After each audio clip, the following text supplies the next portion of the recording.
We're on. It's fucking episode 20, you gang of cunts. Straight in. There might be some swearing in this episode, as usual. So we start strong. Start as you mean to go on. How's your day been, Jack? Good. Most important win of today. I've ordered a new office chair because I fucking hate this thing. Yeah, your back's been fucked, hasn't it? Badly. And I don't know if you can see it if you're watching this. It's like a racing chair, and it's built for like a kid. So like where my shoulders are where the back rounds. So I'm sat like that all day pretty much. Yeah. So I don't end up sitting back, and I think that's making it worse. It's just basically what I've done is I seen a picture of Mark's chair the other day. So I bought that one. We just want to be Mark, basically. I just want to be Mark. Out there. No, I mean, he sits in the chair quite a lot, doesn't he? Yeah. And it looks nice. Yeah. And you need this chair, lad. It's our fucking, it's where we spend about 10 hours a day. I'm in this chair like 12 hours a day at the minute. It's killing me. I know. It's not the work, just the chair. It's a hugely important piece of equipment. It's more important than your fucking gym, now. Also, do you know what else I've bought to go with it? What? A foot rocker. What's that? So it's literally a thing that rocks your feet. So you put it under the desk. So your feet are a little bit elevated, and it ends up your feet are moving more during the day, just out of habit, like they're just rocking. Mm-hmm. So neat up 24/7. James Smith. Nice. Cartel at me, sign me up. Nice. But also it just means I'm moving my joints a little bit more blood flow in my lower body. Lovely. And my feet are a little bit more elevated as well, so a little bit of a better sitting position. Lovely. Fantastic, lad. Well, never mind that. Today's episode. We haven't even got coffee as well. We're just getting shit at this. We've coffee and coaching, and we do it on Sunday night, and we can't drink coffee. It's been so long since we did these podcasts that we just forgot the name of the podcast. We need to start doing them Sunday morning. Yeah, let's do that next week. Then we'll have a coffee, right? But anyway, today's episode, we're gonna tell you how to not be fucking idiots when the gym's open back up on the 12th of April. What's the date today, Jack? The 7th of March. It's the 7th of March. We've basically got 5 weeks. So you can be doing loads of shit to make sure that you maximize your transition back into the gym. So I think first we're going to speak about what you can be doing now to make sure that you hit the ground running when the gym's open, and then considerations to have when the gym's actually open and you do go back in. And I think a fantastic way to frame this conversation is, I heard one of my favorite hypertrophy influencers in the world, Mike Israel, was speaking about this, and he likened building foundations of muscle building as if you're building a skyscraper. So if you imagine you're trying to build a physique, it's like you're trying to build a skyscraper. So if you were going to build a skyscraper, you wouldn't just build some shitty foundations and then start building floor 1, floor 2, and then going all the way up and then whacking the spire on top because it's fucking bit of wind, you're done for. It's the exact same with the physique. If you can build solid foundations that allow you to then build a massive fucking skyscraper that will stand the test of time and some dirty weather conditions, you'll be flying, and your physique will look better, it will be bigger, and it will be stronger in the wind. Love it. Dr. Mike comes out with some fantastic little one-liners and little anecdotes like that, doesn't he? He's sick. I love him. One thing before, you said something really good there, and it made me realise, I seen someone post something the other day. You said you can be doing a lot in the next 5 weeks to get prepared for going back to the gym. What I think some people have got the mindset of now is that they can see the light at the end of the tunnel for some form of lockdown lifting. And I've been like, oh, well, fucking hell, I've ruined like this. I actually seen someone post, this lockdown could have been my chance to shine. Instead, I've just been shit, blah, blah, blah, blah, blah. Well, if you're listening to this now and that resonates with you, that you haven't made the most of the time so far, let this be that define a moment of, well, actually, yeah, I've got 5 weeks. I'll just do stuff for 5 weeks. And today's going to be the day that I start. It doesn't matter when you start. It doesn't matter if you didn't start at the start of lockdown. You can do a hell of it and change your life in 5 weeks. So if you listen to this now, if you're not in all lockdown, let this be the line in the sand. Get a pen and paper, make some notes about what we talk about tonight, and change your life over the next 5 weeks. So when you come out of lockdown, you'll be like, do you know what? I smashed that. All because of what Isaac and Jack said on that podcast. And then all because of these two absolute legends. Yeah. Make sure that you give us credit as well. Yeah. You just go around and tell all your friends and family and put it on Instagram. And say, right, I listened to this one podcast and it changed my life completely. Now I'm a different human. And yeah, just please. Also, just before we move on, I should have said this at the start, but how much engagement did you get for getting your ass out yesterday, Jack? Not as much as I would have liked. I mean, Say. I don't know. I'll be honest. I don't know how these influencers do it, because I didn't leave much to the imagination, and I got a little bit of engagement. Maybe I'd have got more if it had been an actual post, but I'm sorely disappointed. Like, have I not got a nice bum? Is that what it is? It was amazing. Judged. My bird was just like that. She was like, "What? It's like a baby." That was a minute-long video, you know, and I thought people aren't ready for that. I'll just post a screenshot. Yeah, Rach videoed the full set. Wow. I did a full set like that. Yeah, people are not ready for that. No. But you know what people will be ready for? The gym after they listen to this podcast. So let's get back to it. So, number one thing that people should be thinking about now with gyms going back, what would you say is? I think it's building foundations. I think the stuff I want to talk about, what are the foundations, I think all have equal weighting. So I don't necessarily think there's one specific thing. I think just creating an unbelievable routine that allows you to be productive and tick off all the shit that you need to do day to day, like family life,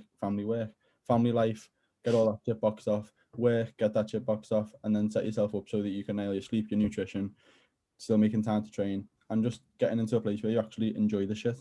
What would you say? Yeah, it's exactly the same. I think routine is going to be key. It's the biggest thing for me and my clients. It's the biggest thing that fucks them up. What's the biggest reason they have a bad week? The routine changes and they haven't preempted it. Me and you are kind of meticulous with our routines, and we struggle sometimes to get training together because we end up having to mess our own routine up to make it work, because we are meticulous with our routine, and when we train and when we eat and when we sleep and when we do certain tasks. But we're successful in what we do because we are meticulous with that. That, if you can get that nailed down to, if you know when the gyms are back open, you usually train at 4 o'clock and it takes you half an hour to drive to the gym and half an hour to get back. So you need to leave at 3:30. Well, for the next 5 weeks, from 3:30 to whatever time it is you would usually get back from the gym, block that out for your pre-workout training, post-workout shit, and do it then, and create the routine now, even though you're training at home, so that you can not have to transition into a new routine. Like, I'm training midday now. I'll just train at that time when the gym's back open and give myself that window so it doesn't mess with the routine. Yeah. What is always, and you'll see it all the time, Jack, with people who will start. You see it in January all the time. Everyone, in fact, not just Jack, everyone listening to this will relate. You know, the January dickheads who will start the gym and try and train 4 or 5 times a week and change their nutrition and start going to bed on time and start doing everything all at once. And then 2 weeks later, you fell off because you've tried to introduce too many changes all at once. Now is a perfect opportunity to start developing the habits and the routine and the foundations, where all you have to do on the 12th of April is just add the gym session in. And that's an absolute small minor thing that actually won't even change anything because you'll already be training at that time. You just now got to introduce something new. So this is a perfect period where you can just make sure that you're not giving yourself too much. Don't wait until the top of April and give yourself fuckloads of stuff to change about your life and then fail after 2 weeks and then feel like shit again because you've fucked the whole of lockdown, waited until the gym's opened, and then you've fucked it again and 2 weeks later and you just feel like absolute killing yourself. Use this period to make it a nice easy transition, and you just have to simply throw in a gym session, place that in rather than your home resistance band shit. Yeah, I'm gonna. It's normally you that comes out with the nerdy stuff on these podcasts. I'm gonna flip it on its head today because I was literally talking to one of my clients about this on Friday. It's some Humberman Lab stuff, and it's also part of the nutrition book that I'm reading at the moment. Why it's so difficult for you to form new habits is because you're forming new neural pathways in your brain. So your brain is essentially like Play-Doh, and it's got a path from A to B for the habits that you do now. And it's really easy, and it doesn't take your brain much effort to go and do the habits that you normally do because it knows the routine and it just does it. So like when you go shopping and you shop in the Asda that you always shop in, you know where the stuff is, you know where it is, and you're going from aisle to aisle, you know where everything is. When you introduce a new routine, it's like you go into a new supermarket in Spain. You don't know where the fish is, you don't know where the bread aisle is, you don't know where the eggs are, you don't know where the milk is. It's hard work, it's tiring, you're having to think more. That's what happens when you're trying to create a new habit. Your brain actually requires more processing time, more thinking time, and more energy to create these new neural pathways in your brain to form this new habit. So when you do start that new habit and you end up going back to your old habit, it's because your brain wants a little bit of a break because it knows that original habit's easy to do mentally. So the new habit is hard. If you pile on a load of them all at once, they're not going to stick. None of them will stick. It's not like throwing a load of mud at a wall and some of it will stick. Pick one, focus solely on that so that your extra brain energy, the extra effort you're putting into the thought processes you're creating, only have to focus on one habit. When that's nailed and you've got over the discomfort, essentially, a new habit is uncomfortable, even if it's a good one. Once you've got over that discomfort and it is a habit, then you can add something else in. Yeah. Habit stacking. Go on. Habit stacking. Habit stacking, yeah. That's like you've just said, that's why January gym goers piling, isn't it? Yeah. I like the fact you've brought motor neurons in. It's like when to make it into a simpler way. I feel like the roles are reversed this week. For like what's going on? People to understand that in like actual practical terms. When, I mean, depends how old you are. When we used to like enter phone numbers in, you used to remember everyone's number because you used to do it all the time, and you're constantly moving through that motor pathway, and so you remember the sequence of where you put your finger to create that number, and you constantly remind yourself of it, and then you get a phone with contacts in, and you will never remember any of the numbers that you used to do because you're not constantly moving through that neural pathway, and then it gets destroyed. As long as you need to be constantly moving through that neural pathway for it to actually be solidified and to become a new habit. So if you're trying 10,000 things at once, and you can only sustain that for the 2 week period before you fall off, and you're not constantly pushing that through and developing it into a habit, it just won't stick at all. So that is effectively, I feel like we've encased what you need to be, what you can be doing between now and the gym. Do you feel like there's anything else we need to add? Start with something easy. Like don't take on the thing you struggle with the most first and then fail at it. Feel like shit because you fail at it. And then not do any of the other stuff. Like if the easiest thing for you to implement is going to bed an hour earlier, do that. If the easiest thing for you to do is start exercising 2-3 times a week, do that.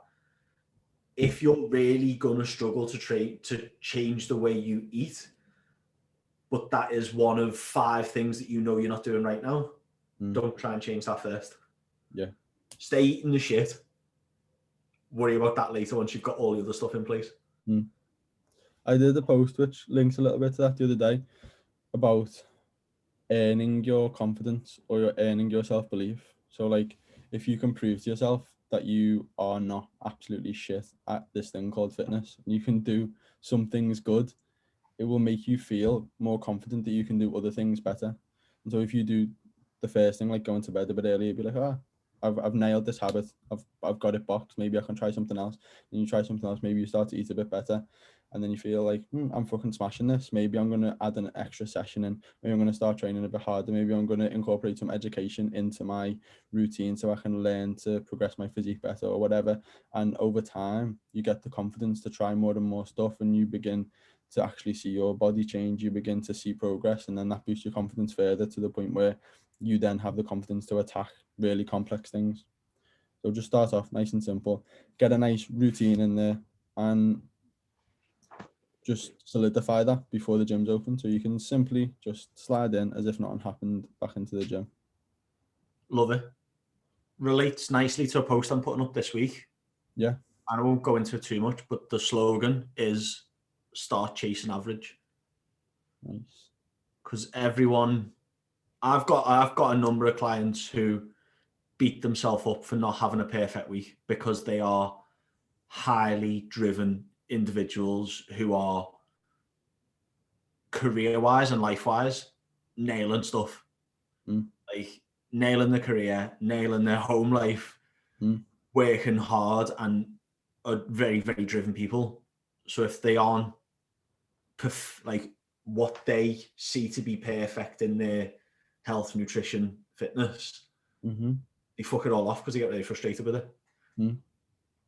So I have conversations with these people all the time that you don't need to be perfect. Yeah. The pursuit of perfection is fucking you up. Yeah. Yeah. If you just got comfortable with being average at something. There's going back to similar to what I was just saying there, is if you can prove to yourself that you're achieving said goal in your brain, it makes you feel good, it makes you feel confident, it makes you want to motivate you more, makes you want to attack things further. If you're setting the bar, it's fucking 10 out of 10 and then failing every single time, of course you're going to feel demotivated and shit, and you're not actually going to succeed. There's no reason to be perfect. I always say, in my head, I say this to clients as well, but in my head, I just need to be better than I was yesterday. Yeah. That's it. Chasing that 1%. Literally. So let's move on to what considerations people need to make when they actually go into the gym. I can't wait to see the DOMs on April the 13th. There's going to be people walking around the gym like fucking crabs, crawling up the stairs. Do you know what is going to be mad? By the way, just for anyone who doesn't know what DOMs is, delayed onset muscle soreness, when you fuck the next day and you can't walk. Continue. Yeah. The amount of people who are going to get thrashed on a leg day by their PT who is really excited to be back in the gym and then won't be able to walk all week. It's just like, German volume training, day one. Day one, we're doing fucking leg press, walk and lunge supersets for an hour. And then we're finishing on the prowler. What do you mean you can't walk? Then it comes to the session 2 days later, and they're angry at their client. You need enough protein. So considerations, volume. Yeah.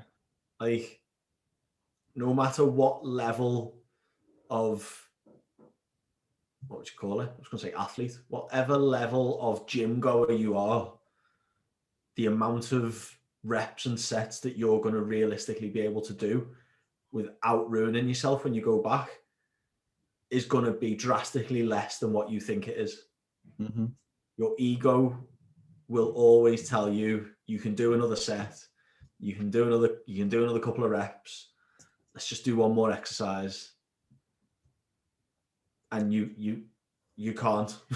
You can, you'll do it, but if you want to actually function like a normal human being for the rest of the week, I think before we go into this, just to give some context, because there will be the hardcore people who are probably wanting to turn off right now, being like, why the fuck are they talking about saving yourself? The reason you don't want to fuck yourself is not just so you can walk. Like, I don't really give a fuck if I can walk or not, that's fine. But what I do give a fuck about is if I've nailed my legs to the point where I can't train them 6 days later when I'm due to train legs again, or 5 days or whenever it is, the performance of that second session is inferior. Therefore, total weekly volume is down. I've stimulated less muscle growth in my legs than I could have in that total week. So if you sensibly give yourself a sensible amount of volume so that you can recover from it before the next session, make every single session effective, over time you will grow bigger legs. Let's just use the example of legs because everyone knows what leg DOMs is like. That is going to be more productive for you. It would be foolish to just go in and start like let's liken it to back when the gyms were open. You wouldn't go in and do 100 sets on legs and fuck yourself, because that's just an extreme example. Why the fuck would you ever do that? You're effectively, by going in and destroying your legs, it's the same thing now. You just obviously need to scale it back and understand that what you used to do is not what is required right now. You're so untrained, and it's literally termed detrained, that you can give yourself probably 2 sets on most things and be, because you're using so much more external load, that massively reduced volume, because you haven't been exposed to this load for such a long time, is going to still stimulate the same level of growth, even with less volume than you're used to. So you don't necessarily need to do more or do what you used to do to get the same result. You're so detrained, you can just pull volume right back and actually make the rest of your week productive. Yeah. What do you think about intensity? Honestly, for me, the way I always approach it is the first session of anything, I train like a little bit of a bitch to see how everything reacts. Yeah. Because you can't honestly gauge it. It's hard to hold back and not go absolutely mad in each session. So I purposely pull back everything and hold back loads, and I'd rather come out of the session and have missed the mark by not training enough than have gone too far intensity wise, too far volume wise. Like I did that when we moved house, and we moved in here, and I set the garage gym up. Mm-hmm. I didn't do that. I jumped straight into back squats, and I hadn't trained in 2.5, 3 weeks. I hadn't trained legs in about 2 months with anything, any kind of considerable weight, and wrecked me back and wrecked me knee for like 2 weeks. When wasn't injured, but were just tender, flared up, and then had to back the volume off ridiculous amounts. Like yesterday, I've creeped the volume back up. Yesterday, I done 4 sets of squats on 70, and I can't go any heavier yet because my knee's still not ready for it, just because I jumped in too quick and just flared it up again. Yeah.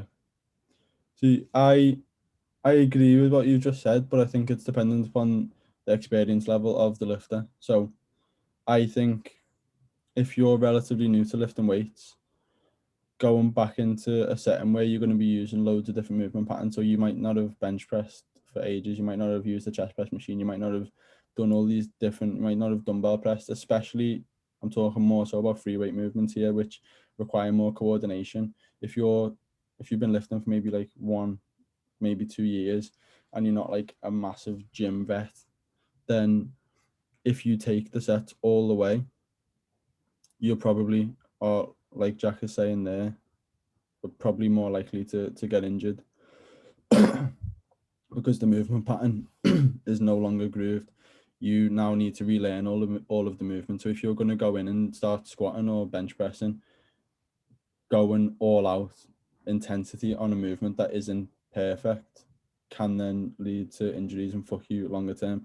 I think it's slightly different if you're an avid gym goer and you've been smashing the gym and all of your movement patterns are just grooved and everything's fantastic. And even if we've got your gym now, so like most of our movement patterns are not going to have deteriorated. So we can go back in and just fly straight back into whatever we were doing pretty much.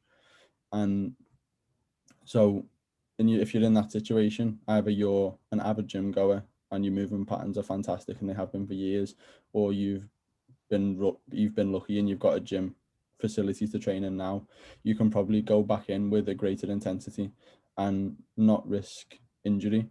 And also, I actually don't think going back in with great intensity is a bad thing and will fuck you to the point where we were saying before.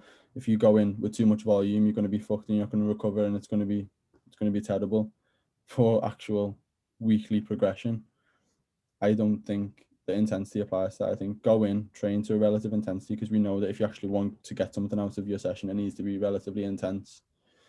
But then controlling the volume as the determinant factor as to are you doing too much. I still think go in with a relatively good intensity and then manage your volume, have complete control over that, but standardize intensity. What do you reckon? Yeah, I agree.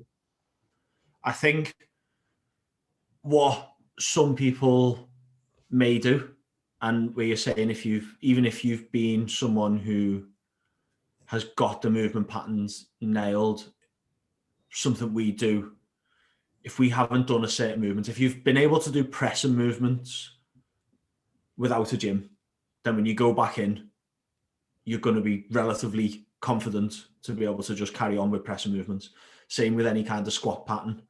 Same with any kind of like dumbbell rowing kind of pattern. If you then go and do something, the main ones are probably going to be barbell RDL and any kind of hip hinge that you might not have been able to do with great load. So like a deadlift, barbell, RDL, things like that you may not have had access to equipment to actually challenge the movement, because it's very easy to do the movement perfectly when you haven't got much weight. Now that you're going to actually go back in, and you might have had to be doing RDLs with like 25 reps to actually get anything out of it. Saying doing deadlifts and doing like supersets to get any kind of intensity and weight in it. Once you then go back, even for squats, if you start going back and adding a decent load to it so that you don't have to do as many reps, you might find that you do have to actually revisit that movement under load, because the load of gym weights versus the load of the weights you've got at home are going to have a big impact on how well you're actually able to perform that movement. Even if we all know how to squat, we can all do a bodyweight squat. If you go back to the gym and jump on a hack squat, you haven't done that in 3 months, even if you've trained for 4 or 5 years. First session back, you're probably going to have to spend a couple of minutes definitely feeling that out. I know I haven't RDL'd since before Christmas. If I try and do them now, I haven't RDL'd since I pulled my hamstring. So when I go back, it's literally going to be stupidly light. Just literally where I'm literally. I told you I'm doing single leg or split stance RDLs with 12 kilo dumbbells. painful. But you got to relearn the pattern. Is there anything else you think we should add? So what have we gone over? We've gone over forming habits pre-going back. Start training with the mindset of going back. That's one thing we didn't really touch on, is that if you haven't trained now, or if you have been training but you've kind of been just ticking the box for training, you've not really been pushing yourself because the gyms are shut. So I'll just do it because I need to like stimulate the muscles a little bit. Up the intensity of the work that you're doing at home now, so that when you come back to the gym, it isn't like home training stimulus, gym training stimulus. The higher you can lift that home training stimulus, intensity, volume, closeness to failure, the less of a jump it's going to be when you actually come to train in the gym. I think that's probably a good one for everyone. Because I think a lot of people will have just kind of, even if you are training now, just going through the motions. Like, I need to train today because if I don't, I'm going to be fucked. But haven't been going in thinking, I'm going to murder myself on this. Yeah. I'm going to hammer legs today. I'm going to write my shoulders off today. I'm going to like absolutely smash myself into the ground. Start trying to get that mentality back, putting that intensity and effort into the home workouts. We're all sick of home workouts. Yeah. Everyone is. I've got a fantastic gym set up and I'm blessed to have that. I'm still not getting the most intense sessions in there because I'm at home training on my own. I think I like it more, you know. I'm a weirdo. Some days I do. Like me and Rach trained last night and it was fantastic. We didn't have to wait for equipment. We could chat shit. We could mess around like in between sets and it was really, really good. So the sessions we do together are well better because they're shit when we kind of go to the gym and she has to kind of wait for me to take like 20 minutes between sets because we all know women recover like that. Yeah. And I'm like puffing out. So she go on to the next thing and not have to wait for the next bit of equipment. Yeah. But it's not the gym, is it? It's just not that environment. So we've all sunk down a little bit. The gyms are coming back. Start putting that intensity back into the home workouts. Yes, they're not the gym.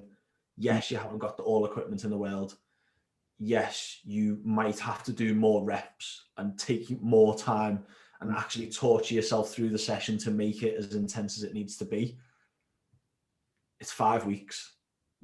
Bite the bullet, dig your heels in for 5 weeks so that when you step back into the gym, it's not like you're getting hit by the fucking 10A when you wake up the next morning after training. Yeah.